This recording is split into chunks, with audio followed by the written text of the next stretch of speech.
And let it out.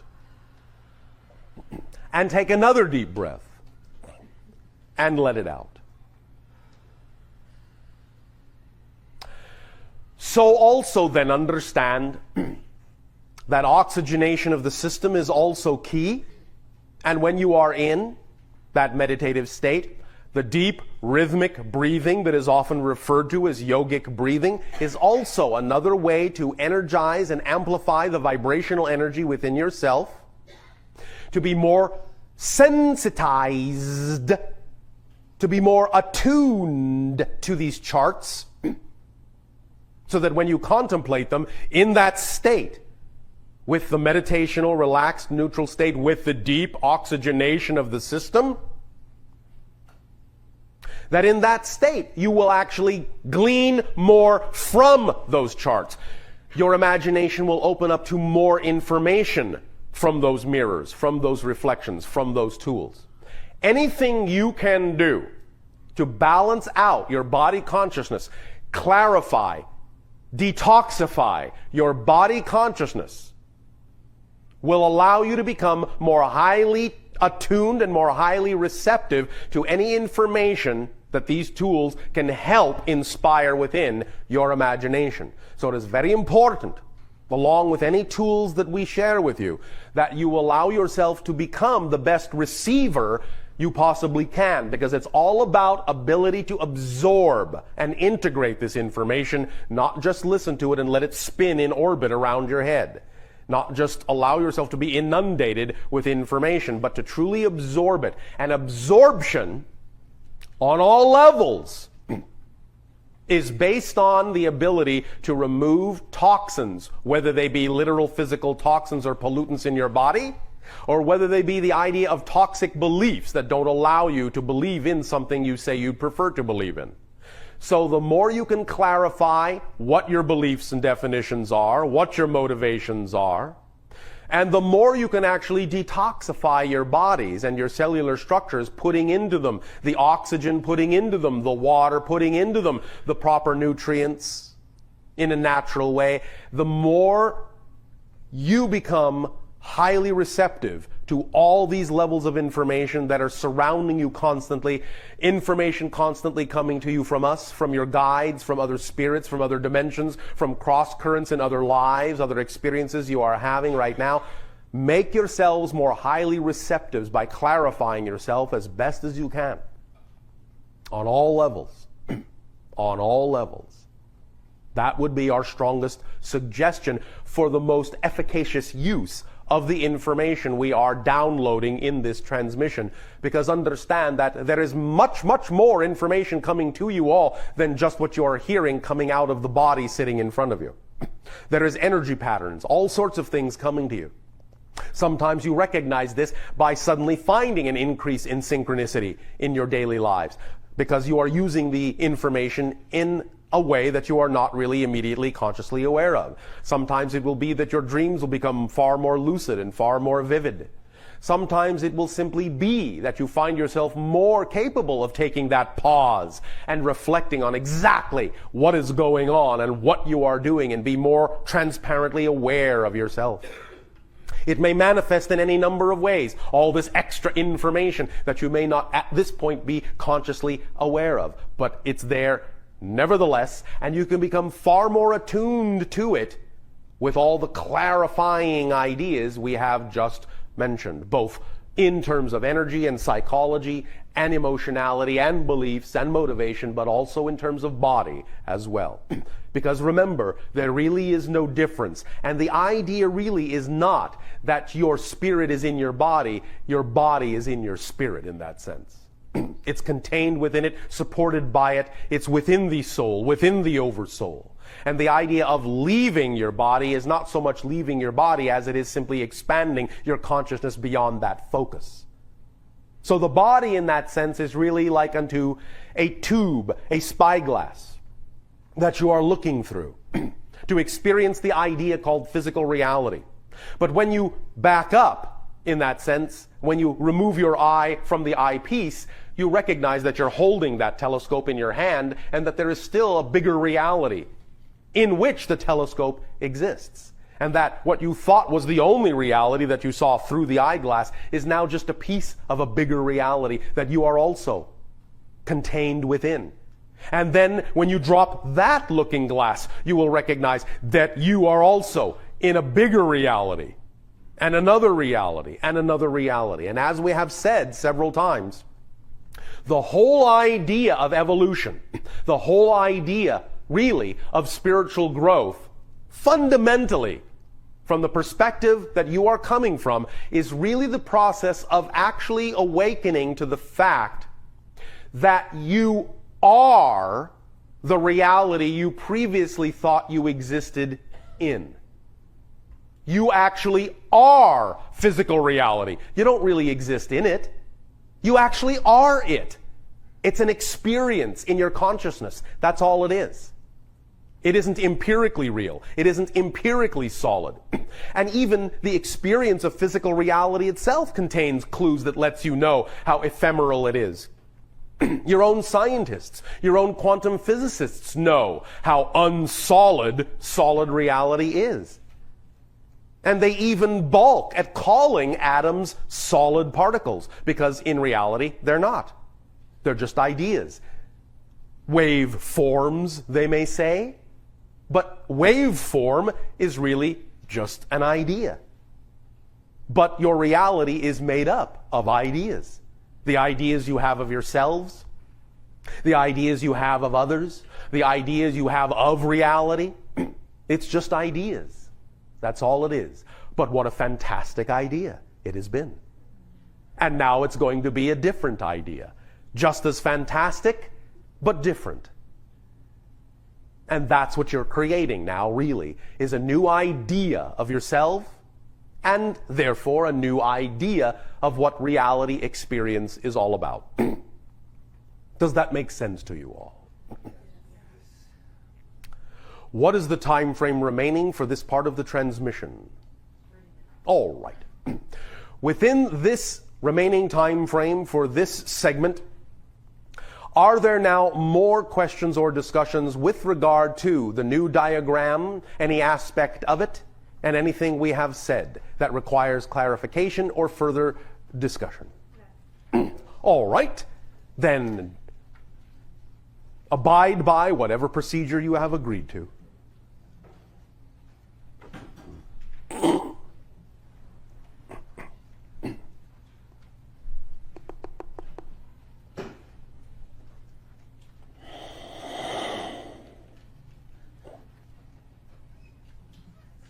Good morning, Bashar. And to you, good day. Very frustrating issue going on. A very frustrating issue. All right. Speak up and be bold so that all may hear what you have to share. I felt driven since the age of 12. Oh, more driving. All right. Surrendered 11 years ago. Yes. Surrender almost daily. Yes. Through meditation. Yes. However, it feels so frustrating because every time I feel closer to the source, yes, it moves further away. Absolutely. Every time. Absolutely. How else are you going to grow? That's what I'm coming to. Every time I feel I've learned something, yes, I immediately recognize that I've got so much more to learn. Yes. The more knowingness I have, yes, the more I feel ignorant. Yes. And it is exactly, as an analogy, a magnet game. Yes. The satisfaction of knowingness, the satisfaction of enlightenment, yes, lasts for such a small moment. And to be honest with you, Bashar, I'm very jealous. Oh, I want to have the answers you have. But you do. I want the knowingness. You do. I want the knowingness. I want you to do. live in knowingness you every do. moment. I don't. Nothing is stopping you but your idea about yourself. And the way you think you're going about it, or you think you need to go about it. Nothing is stopping you from having the same access to all the same information, the same degree of ideas of knowingness. But I want to let you in on a very little secret. All the knowingness that you ascribe to us, from our point of view, is barely anything. Most of our knowingness comes from the fact that we know we don't know so very much more. Exactly. Therefore, in the idea that you've already described, you have in fact achieved the same kind of knowingness that we have. But what is the point of playing a game if no one wins? You said earlier on... What is the point of playing the game if no one wins? Yes. Why is it not winning enough to just play the game? Why isn't that a win that you are even allowed to play the game? That you even exist to be able to have the experience? Why isn't that enough of a win? Why haven't you already won, in other words? I want to feel winning to the point where the light does not keep moving further and further away. But that will never happen. Why? Because it's infinite.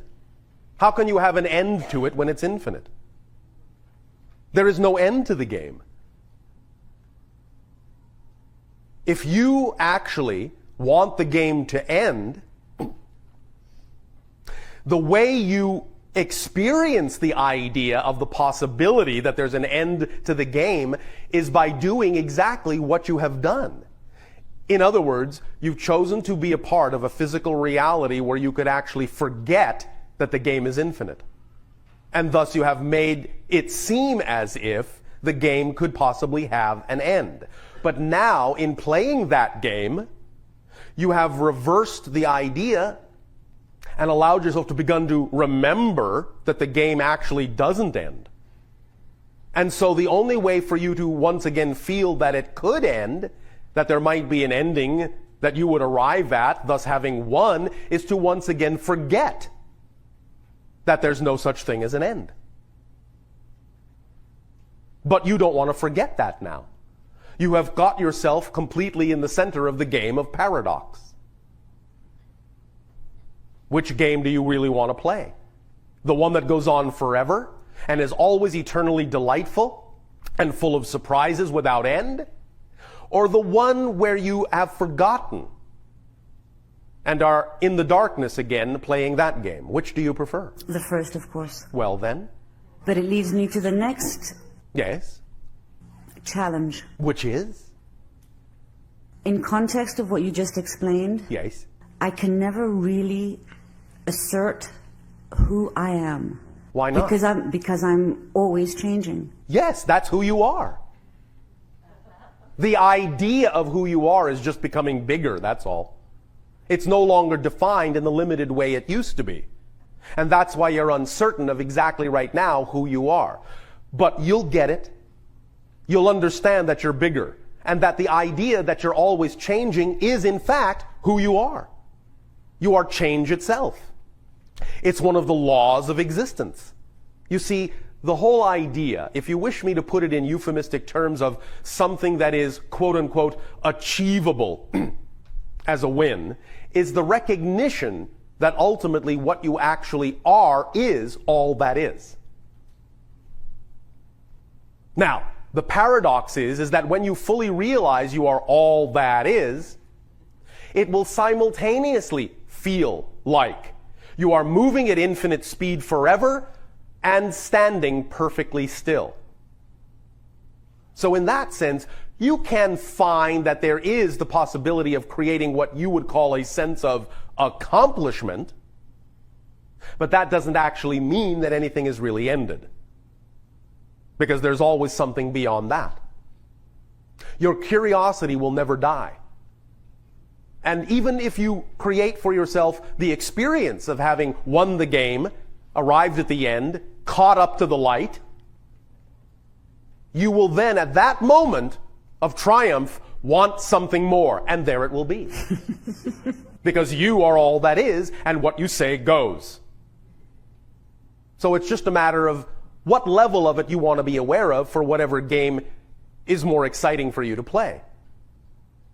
For a while, it was exciting to think you could actually catch up to the light and be a winner. Now you're in that transitional stage where you understand that what you really want to do is understand you're already a winner just because you're playing a game that goes on forever. And oh, how exciting that is, because the fun will never end. So you're just right now kind of caught between the two ideas. And the fact that you now perceive that everything always changes is exactly the biggest clue that you need to understand who you actually are. You are change itself. All of you, all of us, we are change itself. Because that's the act of creation. And if you want to catch up to the light, recognize that you are the light. And it's always with you. That's when you catch up to it. But simultaneously will recognize you can also chase it forever. Remember, in this day and age on your planet, in this process you're going through, the realization that you're ultimately really having is it's no longer this or that, it's this and that. Both are true. What appear to be absolute opposites are both true as anything. That all ideas are true, all perspectives are true, all reality experiences are true because they're all a part of all that is. Experience it however you wish. Does that make sense to you? It does, thank you. Is this helping at all? Very much. Small question. Small question, all right. Do animals know this better than we do? They don't allow themselves to get so much in their way, yes. They instinctively understand this a little bit more clearly than most humans do. Thank you. Does that help you? Very much, thank you. One moment. One moment. Don't go anywhere. What animal do you identify with most strongly if you do? Dogs. Why?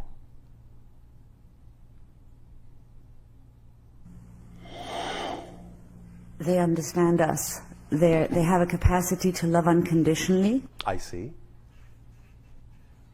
And They're you very think that that's a heightened good beings. lesson to learn, yes? Of course. All right. Then why not love the game the way it is, unconditionally? Unconditionally. Because true unconditionality does not mean I love it unconditionally except for this one condition. In other words, I have more surrendering to do. You have less conditioning to do, which might be the same thing. Yes. So take a cue from the dog so you will make sure you're not barking up the wrong tree. Thank you. Thank you.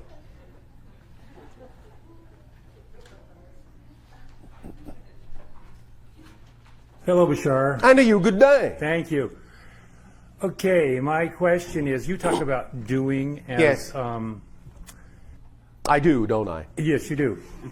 And it made me wonder, as an inspiration, like maybe as a model where we're going to, what do you consider doing in your reality? What I understand is a note like you hang out in your scout craft. Hang out. Yeah, I mean... Like I am right now. Yeah. All right. Do you spend a lot of time, in our terms, just hanging out in your scout craft? And well, I suppose you could say in one context, obviously, every time there is what you perceive to be a transmission of this nature, I am in repose in my scout craft. And what were you doing just before that? I was calibrating the electromagnetic field of your planet.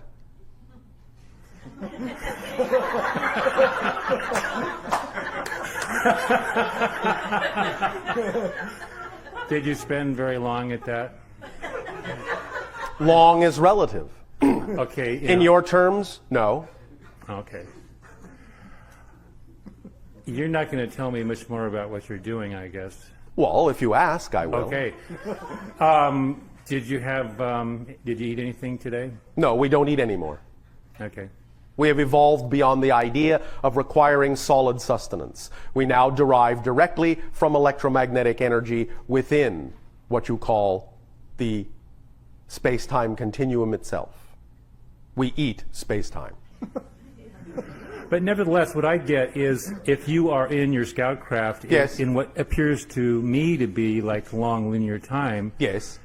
that you're just basically a communicator and interactor with different reality frames. That's my job.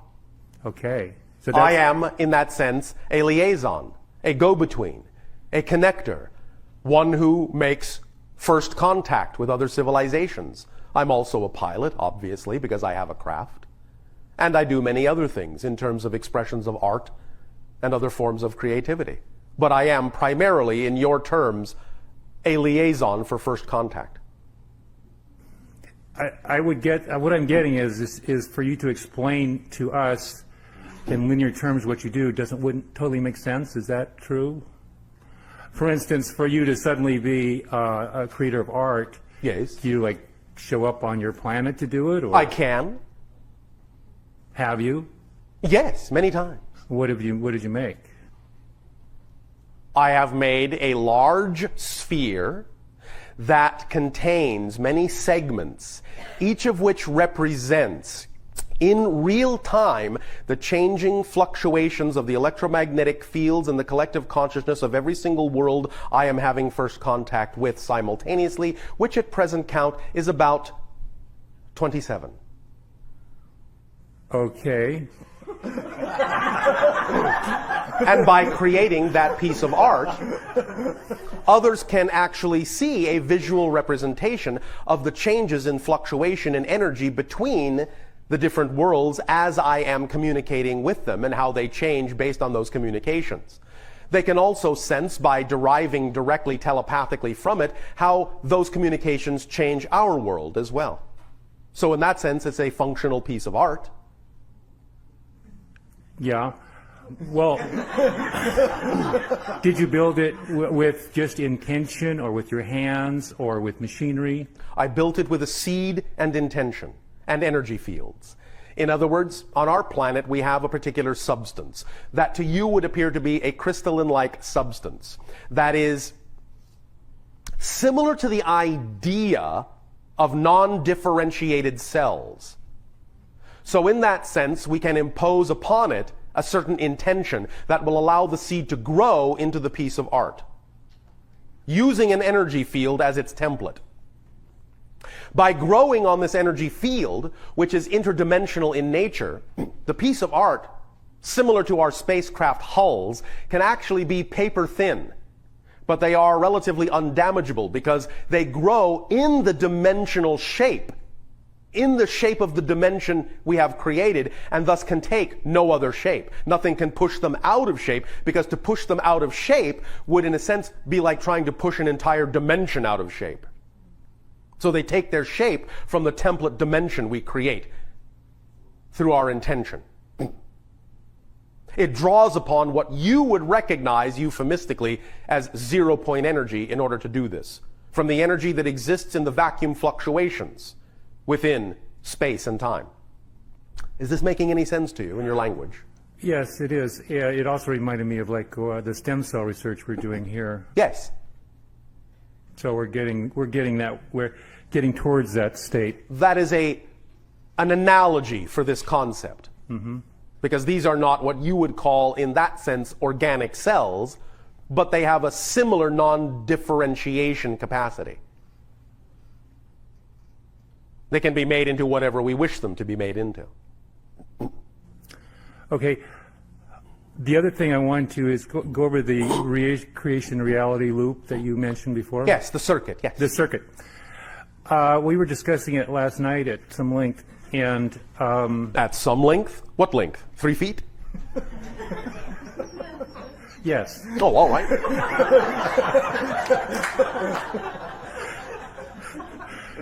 And one of the things that came up was the idea that all those ideas of going from the personality construct to source, or all that is, and going back from, all Yes. those four things could be collapsed into any one act Yes. contains all those things. Yes. And I'd asked you yesterday to give an example. So may I give an example of what I thought? Please. Well, like, say the idea is a person believes that everyone should marry a woman, a man should marry a woman, that's the only source of marriage. And so a piece of experience of his would be he's getting married to a woman. That's his belief. He has the emotion of being happy about it, Yes. and then the action is actually doing it. Yes. And then that contains all those elements. Yes. And then using time, Yes. say later, he sees like two men walking hand in hand, and suddenly his belief is challenged. Yes. And he Now his belief goes a little bit unbalanced, and he feels like this negative energy, this negative emotion, because he doesn't believe that should happen. And All right. and So he is reacting based on his definitions. right. All right. And so that's just another piece of another part of the feedback loop. I Yes. guess I was just, it makes sense to me, and it didn't at first. So, Oh, all right. Thank you for providing an example that clarified it for you. Okay. Does that help? Very much. Thank you. Thank you. Hi, Bashar. How's your day going? Perfect. And yours? Not too bad myself. Oh, all right. I have a question for you that I think your response, let's say you can give a 5-second response to this question. Oh, all right. You mentioned yesterday. Shall I pull out my stopwatch? Please. You mentioned yesterday that at the height of your communication with our civilization, the emotional state that you were exhibiting Yes. was a mere 5% Yes. of your ordinary day-to-day reaction. The energy level. The energy level. Yes. In a 5-second response to this audience, can you demonstrate by either word or body movement or vibration what your normal day-to-day response is on your planet? No. It would harm the channel's body. Okay? The vessel would not be able to handle it. You follow me? Yes, I do.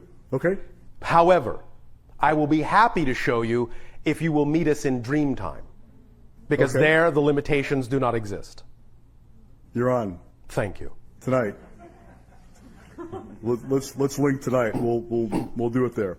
All right. I do have a backup question, just in A case. backup question. Just in case. All right. Just in case I was denied this one.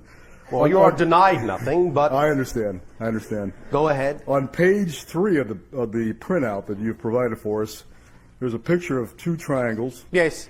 Triangle 1, the top triangle, demonstrates balance and harmony Yes. with beliefs, emotions, and behavior Yes. being in sync. Yes. Triangle 2 represents a triangle of imbalance and chaos. Yes. Can you give us real-life examples of how beliefs, emotions, and thoughts are imbalanced either collectively or individually, like an unbalanced belief? What I'm looking at, let's just look at an unbalanced belief. Let's look at that part of the triangle. All right. I'm assuming that the midpoint of that leg represents a balanced Well, belief. generally, yes. Of course, recognize there are many ways to have represented this, and this is a simplistic version for the purpose of illustration. Okay. Well, I guess just explain the triangle. Just explain the unbalanced triangle. Well, the idea would be that if you have a definition that you hold to be true, that somehow your existence is unworthy, then that would represent the idea of being out of alignment or out of balance with your true self. Therefore, by having an unbalanced definition, that will have a tendency to throw everything else out of balance and into chaos as well, because behavior comes from emotion and emotion comes from belief. Okay, so is that implying that the imbalanced triangle must start with an unbalanced belief? As far as the personality construct is concerned, generally, yes. It doesn't always have to work that way, but generally it will. Now, the reason it doesn't always work that way is that because in what you call the beginning of the personality construct in time, in other words, when you are a baby, obviously you don't necessarily come in with absolute beliefs and definitions. However, you are then using the idea more of behavior and emotion to sort of feed into your cache of believability, to feed into your depository. And these beliefs are coming telepathically from, most likely, your parents at that point. And so as they feed you food, they also feed you beliefs. And you take on and inherit a lot of their beliefs.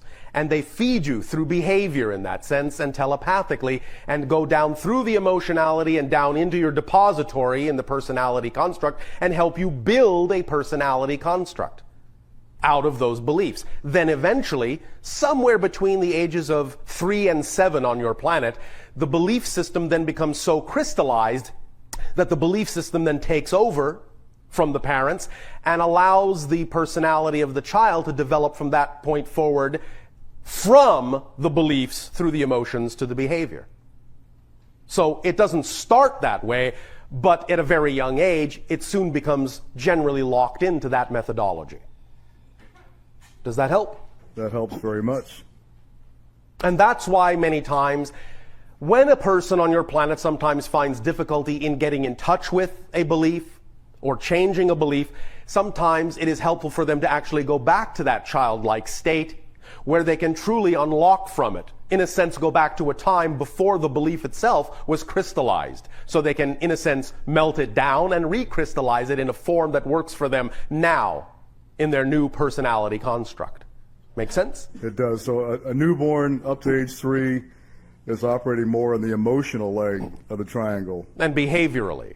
That's why a baby is all about behavior. And that's what they pick up on, is behavior. Babies are extremely sensitive to body language, because that is the first level of where telepathy is unconsciously expressed in a human, is through the behavior, through the body language. What you're actually saying, what you're actually believing, what you're actually transmitting to someone, you can see it in the body language, and most of you still have that capability if you really pay attention to it.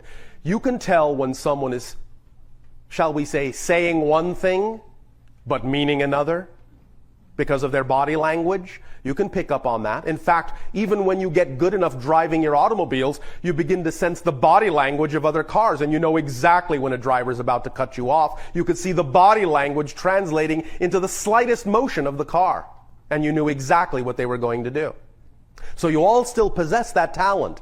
But that is the primary way that a baby has of absorbing information, is through the telepathic contact and then through behavior, through body language. Then it starts filtering down in the idea of the emotional energy, and it starts resonating on that level, and that resonance starts building, starts using the fluid part of the personality construct, the part that's still fluid, the believability part, and it starts crystallizing patterns into that fluid, which then, somewhere, as I said, generally on average between ages 3 and 7 in your reality, becomes crystallized enough to actually start generating its own sense of cyclic behavior, its own sense of emotional pattern. And that starts reinforcing the idea of that personality up until the point, generally speaking, when you then psychically key into high psychic sensitivity on your own, which you call puberty.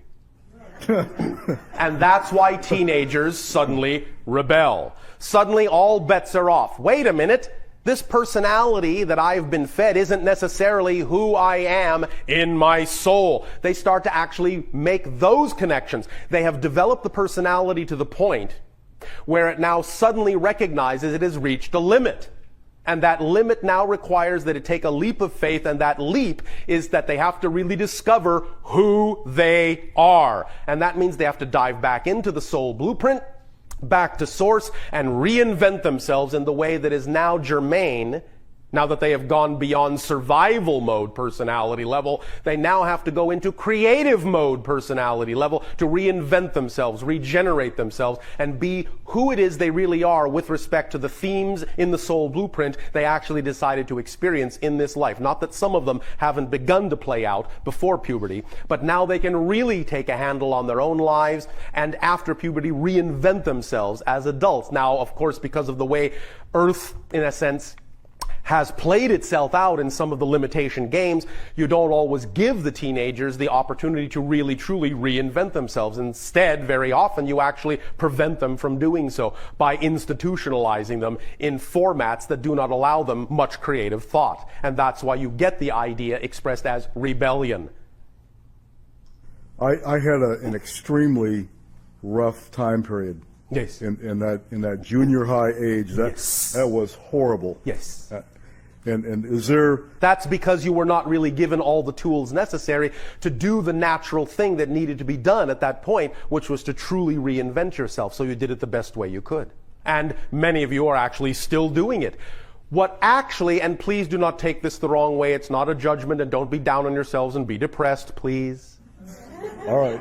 Many of you are still going through a process of reinvention that actually probably more often than not would normally naturally only take about a year. Nevertheless, you're doing fine. I should have bought the manual.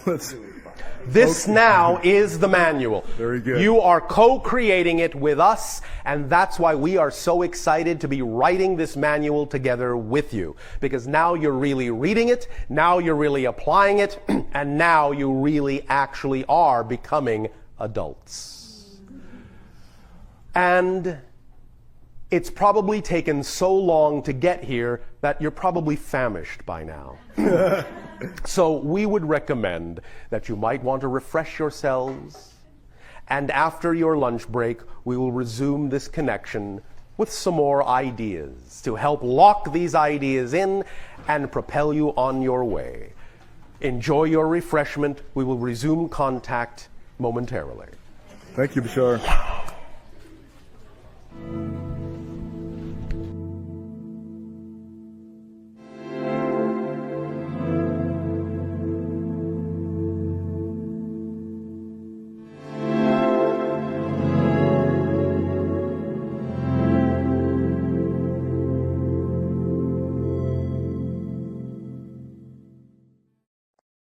Let us continue with the transmission, with the remainder of whatever follow-up questions may exist on the information we have already discussed. Hello, Bashar. And a good day. Yesterday you mentioned there's roughly 200 million oversouls for every 6. It roughly. Fluctuates. Mm-hmm. And so that works out to roughly 30 souls per oversoul. Yes. And does That's that a typical average. And are those roughly 30 gravitating to each other like the little... Not necessarily. Depends upon the theme they are exploring, what it is in life they need to experience. Sometimes they will, sometimes they won't. Sometimes they will act like the best of friends, sometimes they will be bitter enemies in your particular reality. Depends on what they have to reflect to one another or whether they should even interact at all.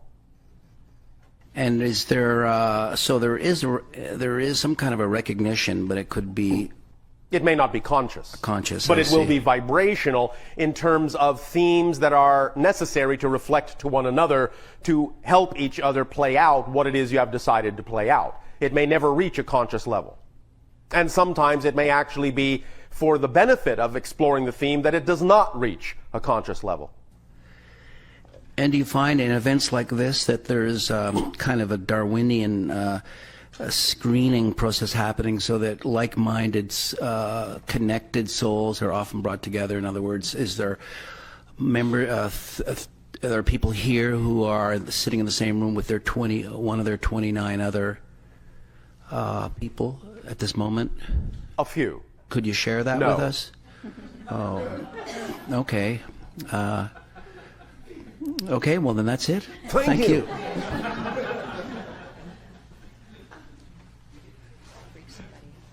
Hello, Bashar. And a good day. Good day. Thank you.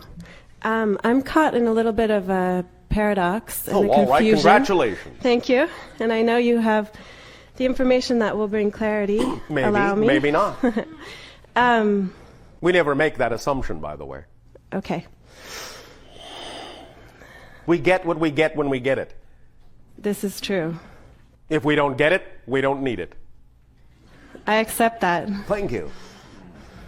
And your paradox? Well, it's between spiritual purity and activity in the world, and it relates Between spiritual purity and activity in the world. success in the world, probably. And success in the world. Yeah. Whatever that means. Yes. And also the idea of enlightenment. And I'm wondering if the idea of enlightenment is connection on a multidimensional level to the oversoul, awareness of that. Well, that's one way of looking at it. That doesn't necessarily mean that's what it is, but that's certainly one way of expressing it. I've been expressing it as the idea of dissolving, reliquefying the personality matrix. All right, that's another way of looking at it. These are all descriptions. Descriptions. Yes. Enlightenment is a state of being. A state of being, obviously, of heightened awareness. Now, what that means, and in terms of what methodology you use to represent that particular awareness, that really is up to you and almost doesn't matter. On our planet, we've had, I think in the history, to get those heightened levels of awareness, we had to retreat and disassociate from activity in the world. Some people find that that works for them. Others find just the opposite. They had to dive in more fully in order to actually find their spirituality. And everything in between. So there is no particular path. It's all about... If there was only one way, there would only be one person. Look around. Each person is a path. You're not on a path, you are a path. And if you exist, and if all the other people also exist, then that shows you that all those paths are valid, or they wouldn't exist. Because creation, in that sense, does not create things which are pointless in creation. Is enlightenment the eventual evolution for each of us? If we follow the path of our excitement? Well, what do you mean by eventual? It may not happen in this lifetime for many people on Earth. Right. No, with that understanding, is at some point in evolution, over the period of reincarnation or a period of lifetimes, is that I understand what you are saying. And the answer in some senses is yes, but only because everything already exists, and therefore on one level you're already enlightened. If you want to look at it as a linear time frame perspective and say that at some point in your evolution will you all reach enlightenment, then yes, because you all already exist there now. So by following the path of my highest excitement and by committing, by aligning with my soul blueprint. Yes. Thank you. You're welcome. Then whatever level of evolution I am going to experience in this incarnation will happen. Yes. And there's no reason to think about it other than that. Correct. You will make all of the appointments you intended to make in this life. All of you. You will not miss any of them with one exception. You will only miss your appointment if you are afraid you will miss your appointment. So if you stop worrying about missing your appointments, you will make them all. Because you will allow your life to play out in a natural, synchronistic manner, and everything that you really needed to get done in this life will get done. What doesn't get done didn't need to be done. Remember, you are an eternal and infinite spirit. What's your hurry? No winning, just enjoying this moment now. Just being, just living, just doing what excites you. Just expressing who you are as fully as you possibly can. That's all you really need to do. To live a full life and live out any so-called mission, purpose, appointment, or what have you that you intended to experience in this life. That's all you have to do. Do the best you can. Follow your excitement. Be yourself. That's all. It's really that simple. It really, really, really is. Okay. Unless, of course, you want to make it more complicated. That's up to you. No, thank you. All right. I'll do it. Thank you. And I'd also like to meet on the dream plane. All right. Now, understand, we meet many of you on the dream plane all the time, and a lot of you simply don't remember. Yes. But you can be more open to it, more open to remembering it. Just ask for assistance, and remember that sometimes the ability to remember the encounters you are having in other dimensions and other realities also is intimately connected to your ability to be yourself on Earth as well. The more open you are on Earth, in some ways, the more capable you are of remembering your encounters in other realms. You follow me? The more you are yourself on Earth, the more capable you are of remembering encounters in other realms off the Earth as well. The more fully present in this moment. Yes. Yes. Okay. Does that help? Bashar, I am grateful. Thank you. So are we. Thank you. Hi, Bashar. And you good day. And thank you for this interaction. And you as well. Yesterday, when we were talking about grays and parahumans, and you mentioned Parallel humans. parallel humans, Yes. and you mentioned gray factions, Yes. which you've mentioned over the years. Yes. And I always thought about it in a very 3D linear way. Oh, all right. No And then- surprise there. Yeah, really. Exactly. Why, after all these years? But then this morning, my brain kind of exploded. Oh. Yeah, and I thought, wait a minute, everything's multidimensional. There's infinite amounts of everything, including planet Earth. Yes. So I'm sure very, very many planet Earths had the experience that led to very, very many planets with grays. Yes. And so these factions, perhaps, rather than being this linear projection I had, are from different time streams from different probable Well, Earths. the answer is actually both. Uh-huh. There are different factions because there are different parallel time streams, and there are actually different factions in most of the time stream. Right, yeah.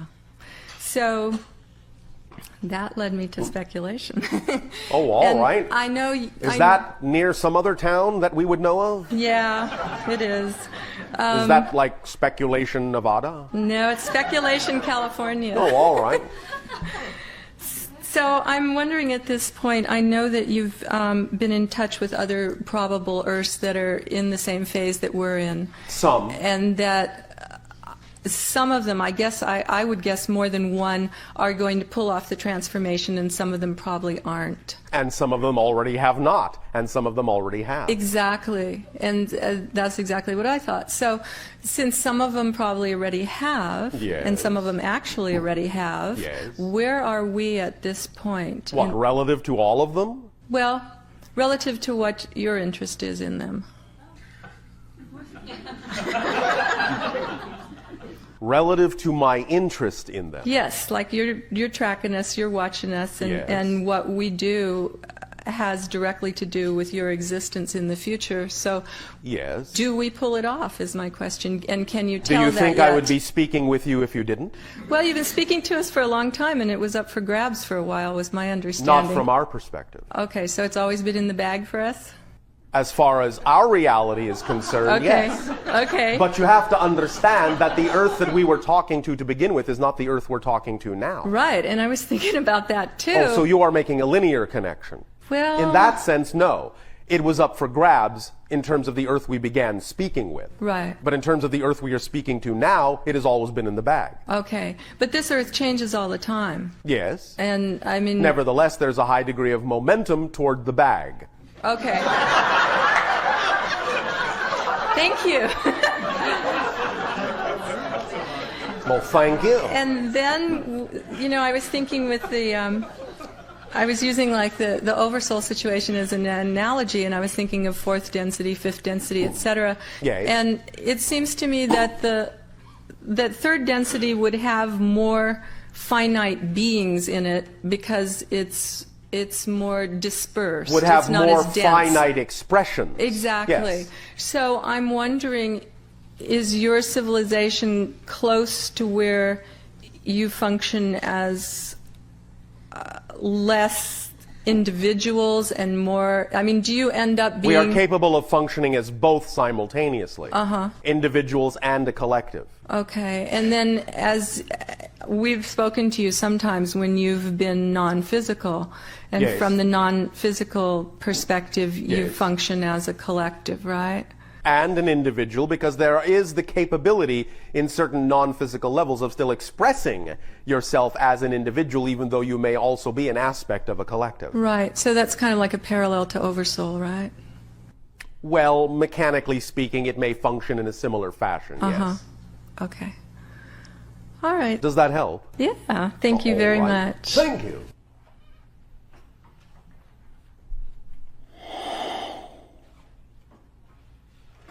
Hello, Bashar. And to you, good day. Good day to you. I work with an energy that identifies itself as Emmanuel. All and right. my question is that on several radio shows, listeners would call in and say that they had profound healings and they were familiar with this energy. Yes. And they would ask me if this was the same Emmanuel that another person has written about, a book called Emmanuel. And, Yes. And I don't know enough about oversouls versus energies that I might be tapping into. Could you give me any could you clarify You are this for me? working with another aspect of the same energy. It isn't therefore exactly the same because it's expressed differently through you and is its own autonomous expression. But it is connected back to the same basic idea that the other ones issue from as well. You might want to refer to it as an oversoul level or something similar as a collective in that sense, expressing different aspects autonomously in different ways through different people at different places and different times. Thank you. Does that help? That does help. All right. So when I was a little girl, and Emmanuel told me that he was an oversoul of Jesus. Yes. And I was raised Jewish and didn't really have that much of a background of Christianity. Well, that's all right. Jesus was raised Jewish as well. Absolutely. It was in 1993, I went to Midnight Mass, and they were singing a song in church called Emmanuel. Yes. And I asked a friend of mine why they were using the word Emmanuel, and she said, well, that's another name for Jesus. Yes. So my question to you is would this be in alignment with Christ energy? Peripherally, yes. It is not expressed exactly that way, but it is, in that sense, vibrationally in alignment with the oversoul aspect that you also recognize as Christ consciousness or Buddha nature, in that sense, Krishna spirit. It operates on a similar frequency, but it expresses itself slightly differently. Okay, thank you. Does that help you? Yes, it does. So the people that respond to my work, let's say I get 2,000 emails after one radio show. Yes. The people that respond to my work, are they part of the same soul family that feels so comfortable? No, not necessarily. They don't have to be part of the same soul family to be needing to use that particular frequency to accomplish what they need to accomplish in this particular life. Does that make sense to you? Yes. In other words, an artist, even though they may buy paint from a particular paint store, doesn't need to be a family member of the people that own the paint store just to use their paint. Right, of But course. their paint may be exactly what the artist needs to make that painting. So they will be attracted to use that paint, even though they may not necessarily be connected to that family that produced the paint any more than simply buying paint from the store that buys paint from the family. Does that make sense? Yes, of course. So it doesn't have to be a family soul connection distinctly in that sense in order for someone to be attracted to a vibration. Okay. This is the same idea also with the concept of relationships, where people talk about such things as twin flames and the idea of my soul mate. Anyone that you are in a strong relationship with that is reflecting to you what you need to know about yourself and what you're reflecting to them so they can know about themselves, in that sense, at that moment, that person is your soulmate. Even if in the next moment you never see each other again. Because the idea is simply about resonance and what you are attracted to for whatever purpose you are attracted to it. And in that moment of attraction and in that moment of reflection, they are exactly who you need to be interacting with, or you would not have been attracted to them for whatever reason. It may not be the reason your mind thinks, because your mind doesn't always allow itself to operate on the capacity or the level where it recognizes that sometimes things can lure you in certain directions, not because a certain thing needs to come to fruition, but only because you need to move in that direction as part of your path. That's why it is important to not hold too strongly onto the concept of goal orientation. Because the thing that's going on in any interaction is the thing that needs to be focused on, not where you think it will lead, because you often do not know. And often even cannot guess. Does that make sense? Very much so. Does it help round out the concept a little bit? Yes, it does. Thank you. So, thank you. My question, this is I think an important question for me personally. Yes. When I am doing this channeling, Yes. there are times when the energy is so strong, Yes. and I wonder. I can only assume that it's all perfect, and whatever comes through is exactly perfect. Exactly. Even if what comes through is I don't know. Then that's perfect.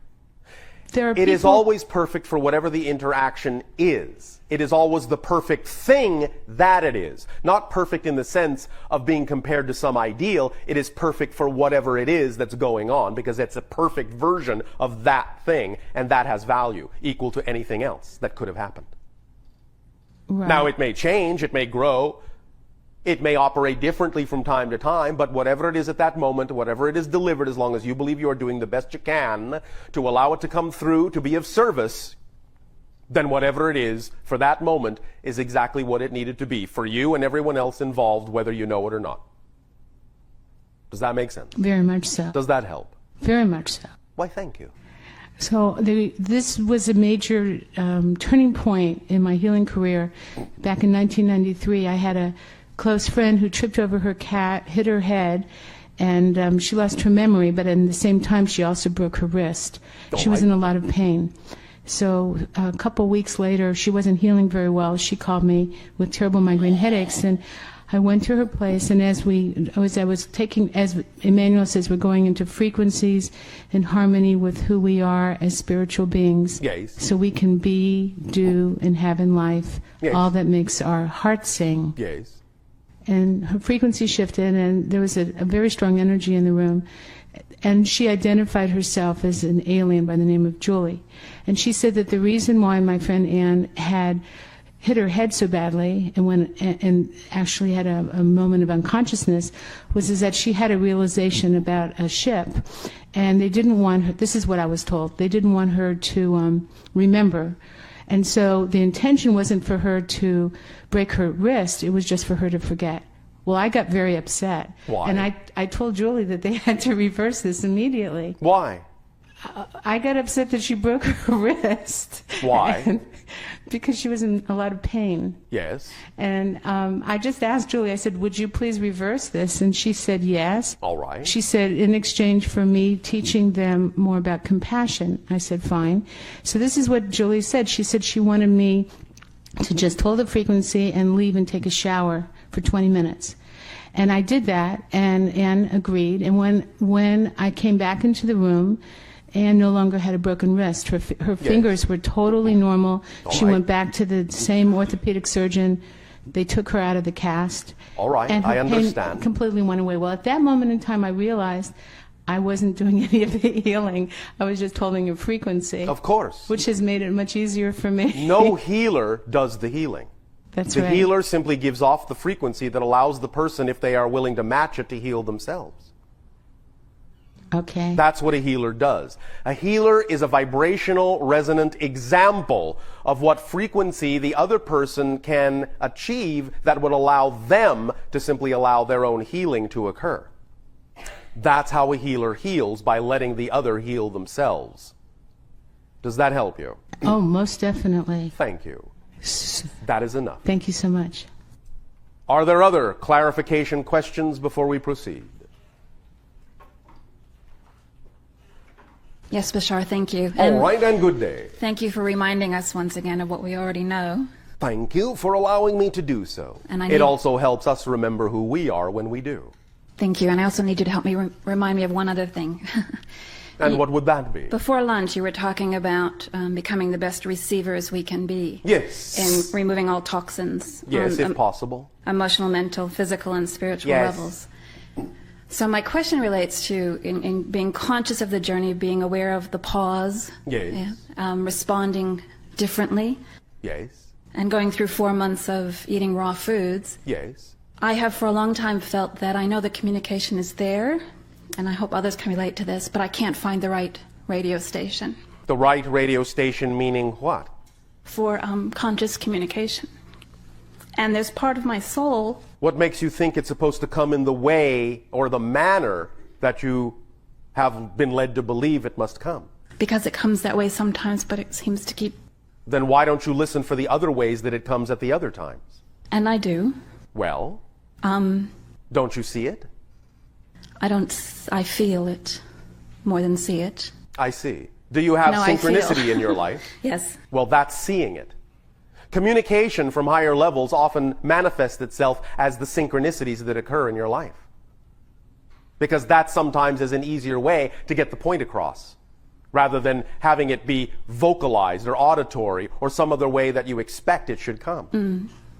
So the idea is that you're constantly receiving it, you're just to some degree invalidating that all the ways you're receiving it are not equally powerful to the one way in which you wish to receive it. Do you follow? I do, and I express gratitude in the ways that I do receive it. All right.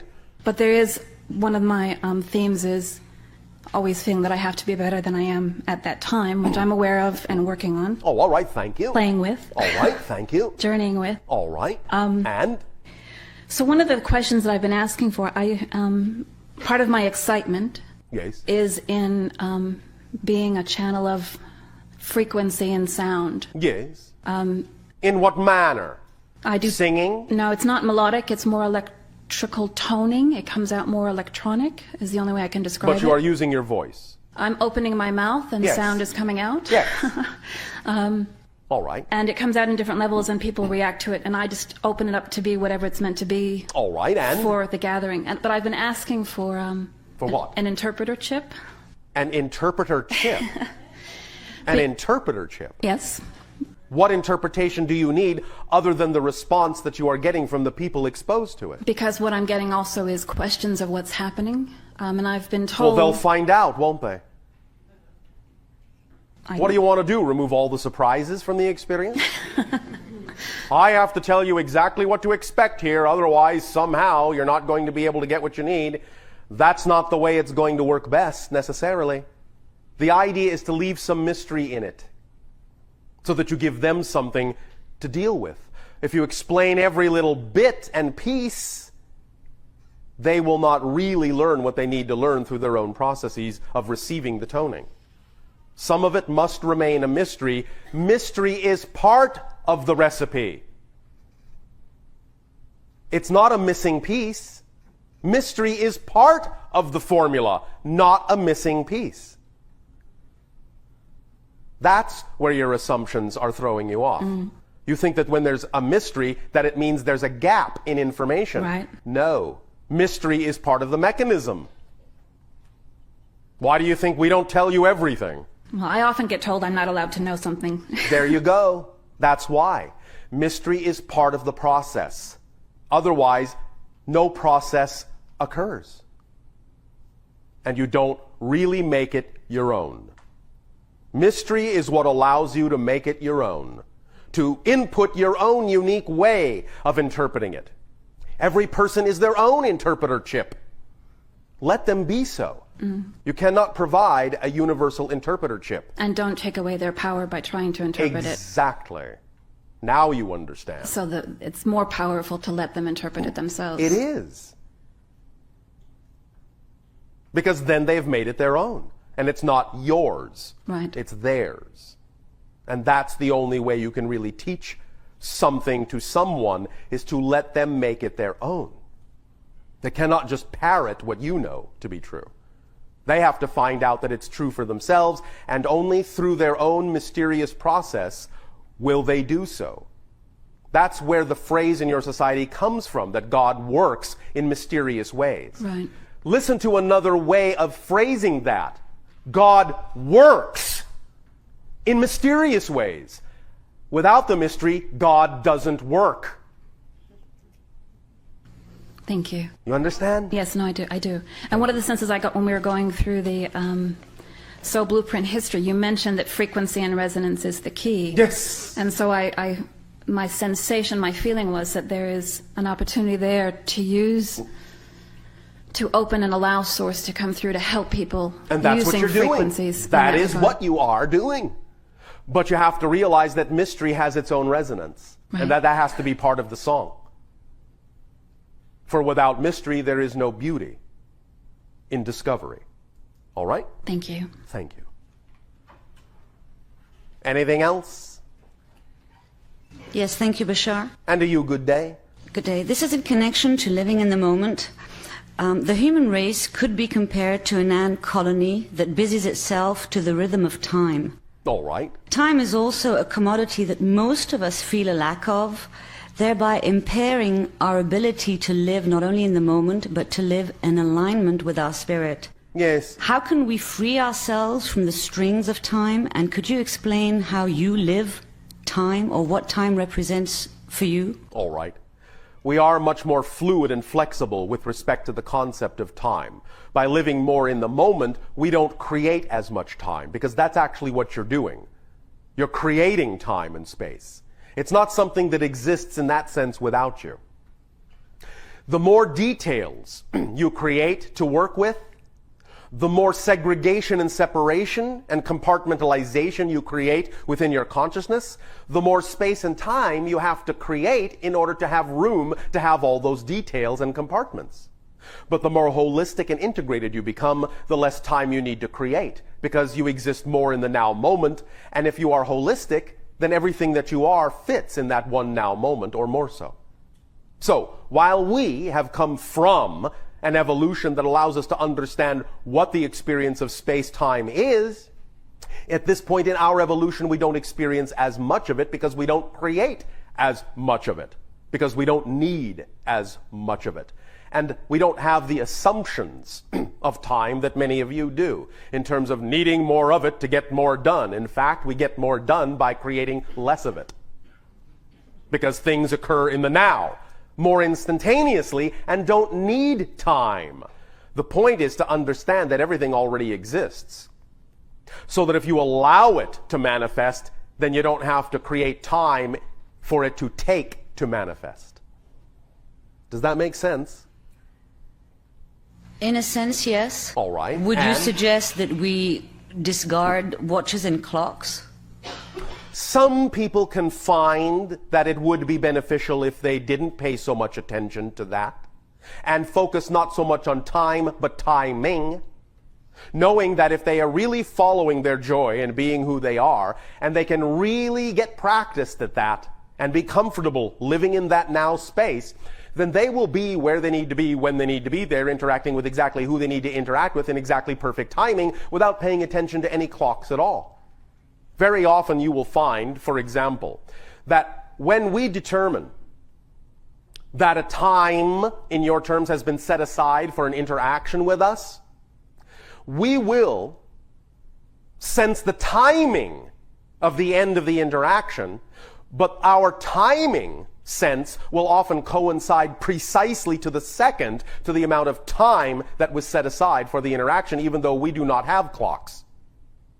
So some people have joked that we must be wearing watches because we know exactly when it is, 4 o'clock or 5 o'clock or 6 o'clock, but we don't.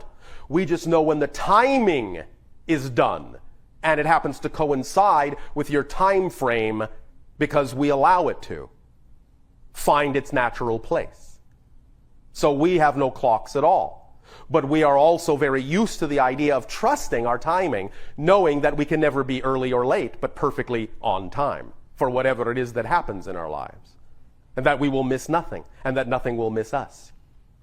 Does that make sense? Yes, so am I to understand you're suggesting to learn to listen inward? I am. And to trust and let go? I am. Thank you. Does that help you? Very much, thank you. Well, it's about time. Thank you.